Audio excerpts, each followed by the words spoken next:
My name is Diana Chen, and I've spent the last 3 years being deliberately underestimated at one of Silicon Valley's most prestigious tech firms. That's exactly how I wanted it, until today. I straightened my simple gray blazer, watching Richard Thompson, the CEO of Nova Technologies, parade around the conference room like a peacock showing off its feathers. He was in the middle of his favorite activity, taking credit for other people's work. Specifically, my work. As you can see, Mr. Harrison, Richard gestured to the complex technical diagrams on the screen. Our AI-driven security protocols are absolutely revolutionary. We've spent years developing this technology in-house. James Harrison, CEO of Global Dynamics and potentially our biggest client ever, nodded thoughtfully.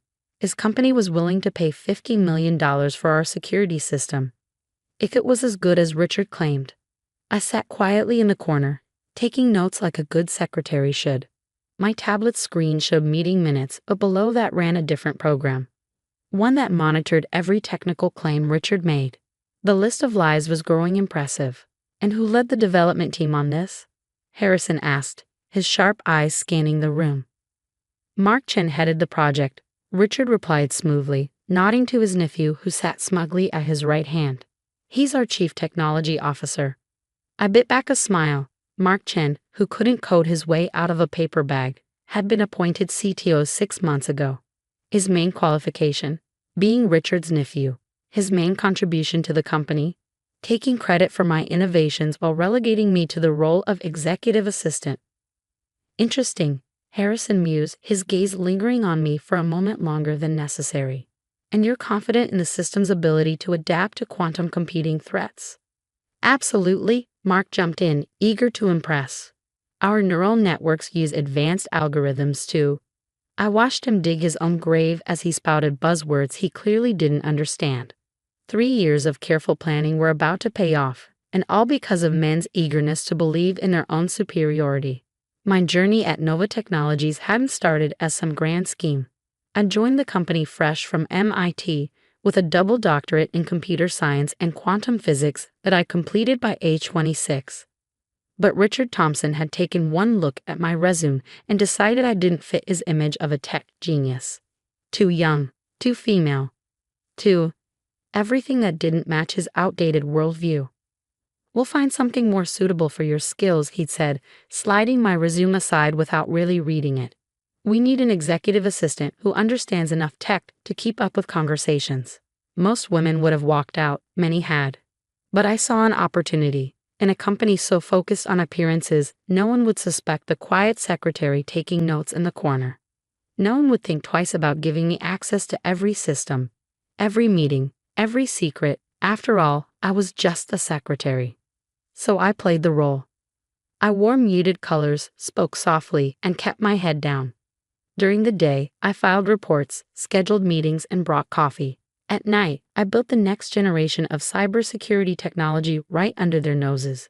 The men at Nova Technologies had a habit of leaving their computers unlocked around me. Why not? I was harmless, invisible.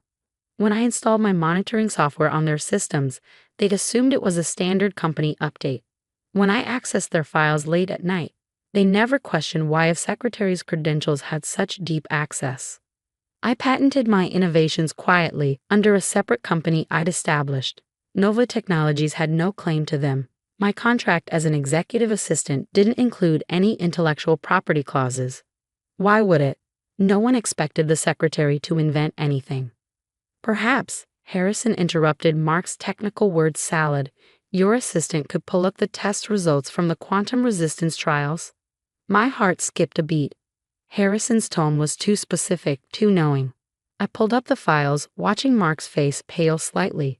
We both knew those tests didn't exist, because the system he claimed to have built couldn't handle quantum computing threats. But the system I had built could. Actually, Harrison continued, his eyes fixed on me, Ms. Chen, I believe you're being rather modest about your role here. The room fell silent. Richard's head snapped toward me, confusion written across his face. Mark's smug smile frozen into a grimace. I don't understand, Richard said carefully. Diana is our executive assistant. She handles administrative duties. Harrison pulled out his tablet, a slight smile playing at his lips. Is that so? Then perhaps you could explain why she holds 3 patents fundamental to the technology you're trying to sell me. And just like that, 3 years of careful planning culminated in this perfect moment. I sat up straighter, letting the carefully constructed mask of meekness fall away. Richard's face had turned an interesting shade of purple, while Mark looked like he might faint.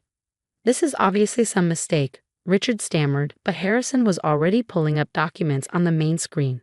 "Patent number 10,459,876. Harrison read aloud. "Neural network architecture for quantum-resistant cybersecurity systems. Inventor, Diana Chen, PT. Filed 3 months ago." He looked around the room. "Shall I continue with the other 2 patents? Or should we discuss why Nova Technologies is attempting to sell me technology it doesn't actually own?" The next few moments would change everything at Nova Technologies. But before Richard could sputter out another denial, before Mark could concoct another lie, my tablet chimed with an incoming email. The sound cut through the tension like a knife, drawing everyone's attention. I glanced at the screen, allowing myself a small smile. Perfect timing. "Mr. Thompson," I said, my voice clear and confident for the first time in 3 years, "I believe the SEC just received some very interesting documentation about Nova Technologies' business practices. Would you like me to pull that up on the main screen as well?" Part 1 ends with Richard's world crumbling around him, but the full extent of my plan was yet to be revealed. The next phase would show them exactly what happens when you underestimate the quiet ones, the ones you dismiss as just a secretary. The real question wasn't whether I would take control of Nova Technologies. It was how much of the company would be left once all my evidence came to light. The next 15 minutes in that conference room redefined corporate power dynamics at Nova Technologies. Richard Thompson, the man who dismissed my credentials 3 years ago, sat slumped in his chair as James Harrison methodically dismantled his empire. "Let's review what we've learned," Harrison said, his tone carrying the weight of 2 decades in corporate leadership. "You're attempting to sell me technology patented by your secretary, technology that, based on these timestamps, was developed while you had her filing paperwork and bringing coffee. She must have stolen it," Mark blurted out, desperation making him reckless. "She had access to our systems." I pulled out a small USB drive. "Interesting theory, Mark. Should we review the video footage from last month when you tried to hack into my personal server? The one where you admitted on camera that you couldn't understand the base code." Security cameras were funny things. People forgot they recorded audio too, especially late at night when they thought no one was listening. Mark's face went from red to white in record time. "The board needs to hear about this immediately," Richard declared, reaching for his phone. His hand was shaking. "Oh, they already have," I said quietly, sliding my tablet forward. "Along with the SEC, as I mentioned. Would you like to see what else they received in the last hour?" The screen filled with documents, financial records, email threads, recorded meetings. 3 years of meticulous documentation showing every instance of fraud, every stolen innovation, every manipulated report. Richard had been so busy watching for external threats that he never noticed the greatest threat was the woman he forced to sit quietly in the corner. "How?" Richard's voice cracked. "How did you get all this?" "You gave me access," I replied simply. "Executive assistants manage everything, remember? We file the reports, schedule the meetings, maintain the records. We're trusted with passwords because we're not seen as threats. We're given complete access because we're considered, what was the word you used last week? Ah yes, harmless." Harrison leaned forward, his interest purely professional now. "Ms. Chen, I'd like to modify my company's offer. Instead of licensing Nova's technology, which we now know isn't actually Nova's technology, I propose a direct partnership with you and your company." "What company?" Richard interrupted, trying to regain some control. "She doesn't have." "Quantum Shield Industries," Harrison cut in smoothly. "Founded 2 years ago, currently holding 5 patents in advanced cybersecurity. A company that, until today, had no public face, just a brilliant technical team and some very impressive technology." I nodded, finally letting myself enjoy the moment. A company that's about to acquire significant assets from Nova Technologies once the SEC investigation concludes. The door opened and 3 men in suits entered. "Mr. Thompson," one said, flashing credentials. "SEC. We need to speak with you immediately." As Richard was let out, Harrison turned to me. "You've been planning this for a while, haven't you?" 3 years, 2 months, and 14 days, I confirmed. The exact amount of time it took to build an ironclad case while developing technology that could actually deliver what Nova promised its clients. Mark stood up shakily. "This is ridiculous. You can't just." "Mark," I interrupted gently, "you should check your email. The board just voted to suspend all executive functions pending investigation. Your access to company systems has been revoked." I paused. "Though I should mention that unreleased gaming app you've been developing on company time. The one you thought no one knew about. I took the liberty of patching some security holes." "You're welcome." The next few hours passed in a blur of activity. Board members arrived for an emergency session. SEC investigators combed through offices. Employees gathered in clusters, whispering as years of corporate hierarchy crumbled around them. I sat in my old desk outside Richard's office, now taped off as a crime scene, and watched it all unfold. Jenny from accounting stopped by, wide-eyed. "Did you really plan all this? The whole time?" "Not at first," I admitted. "Initially, I just wanted to prove myself. But then I saw how many talented people were being suppressed here, how many innovations were being stolen by Richard and his inner circle." I gestured to the patents displayed on Harrison's tablet. "These aren't just my inventions. Sarah from R&D contributed to the quantum resistance protocols. Mike in A helped refine the neural network architecture. They just needed someone to recognize their work." Harrison found me there as evening fell. "The board has a proposition for you," he said without preamble. "They want to avoid a complete collapse. With Richard and his associates removed, Nova Technologies needs new leadership. Someone who understands both the technology and the people." I smiled. "They want to appoint the secretary as CEO. They want to appoint the brilliant strategist who outmaneuvered one of tech's most entrenched power structures," he corrected, "while building revolutionary technology and apparently inspiring fierce loyalty among the staff. Half the employees I've interviewed have stories about how you quietly helped their careers while maintaining your cover." I looked around the office, my office now, I suppose. "What about Global Dynamics' offer?" "Still stands. A partnership between our companies, with you at the helm of Nova. Assuming you accept the board's offer."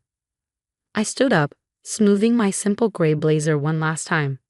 "First, there need to be some changes. Complete restructuring of the hierarchy. Review of all patents and innovations to credit the actual inventors. Profit sharing with the development teams." I met his eyes. No more stealing credit. No more suppressing talent. Harrison grinned. "I think you'll make those changes happen. You've certainly proved you know how to transform a company from the inside out." Later that night, as I packed up my executive assistant's desk, I found the original resume I'd submitted 3 years ago. Double doctorate, published research, academic honors, all dismissed because I didn't fit someone else's image of success. I pinned it to the wall of the CEO's office, my office, as a reminder. Not of the discrimination I'd faced, but of the power of being underestimated. Sometimes the greatest advantage is having people believe you're harmless. News of Nova's transformation rocked the tech world. Secretary to CEO. Silicon Valley's greatest coup read the headlines. Interviews and profiles followed, all trying to understand how I pulled it off. But the real story wasn't in the dramatic boardroom confrontation or the SEC investigation. It was in the quiet moments over 3 years, the late nights gathering evidence, the careful building of alliances, the strategic patience of waiting for exactly the right moment to strike. Richard and Mark both faced criminal charges for securities fraud and intellectual property theft. The investigation revealed similar schemes stretching back years, other innovations stolen, other careers destroyed. But they'd never again underestimate a mere secretary. 6 months later, I stood at a podium, announcing Nova Technologies' merger with Global Dynamics. The company had doubled in value under my leadership. But more importantly, it had transformed into what it always should have been, a place where innovation was rewarded regardless of title or background. Success isn't always about being the loudest voice in the room, I told the assembled press. Sometimes it's about being the quietest, the most observant, the most prepared. Sometimes the real power lies in letting others underestimate you, right up until the moment you show them exactly how wrong they were. James Harrison, now my business partner, approached after the press conference. Any regrets? About spending 3 years pretending to be less than you are. I thought about the lessons learned, the strength found in being underestimated, the satisfaction of finally revealing the truth. No regrets, I said firmly. Some people spend their whole lives demanding respect. I learned it's more effective to quietly earn it, while making sure those who withhold it face the consequences of their mistake. My phone buzzed. A message from Sarah in R&D about a new innovation her team was developing. Under the new Nova Technologies, she'd been promoted to head of research, her talents finally recognized. Similar stories echoed throughout the company as previously suppressed talent emerged into the light. Looking out over the city from my office, my real office, earned through skill rather than inheritance or manipulation, I smiled at the framed newspaper headline on my wall. Just a secretary. Think again. Sometimes the greatest victories come not from fighting the system head-on, but from quietly working within it, gathering strength, building evidence, and waiting for precisely the right moment to show your true power. Richard and Mark learned that lesson too late. As for me, I kept the simple gray blazer hung in my closet as a reminder, not of the role I've been forced to play, but of the power that comes from being underestimated. After all, sometimes the deadliest force in any room is the quiet one in the corner. The one everyone else forgets is there. The secretary who became CEO. The assistant who became the boss. The woman who turned 3 years of discrimination into the perfect revenge. But my favorite title? Simply, Diana Chen, the one they should have taken seriously from the start.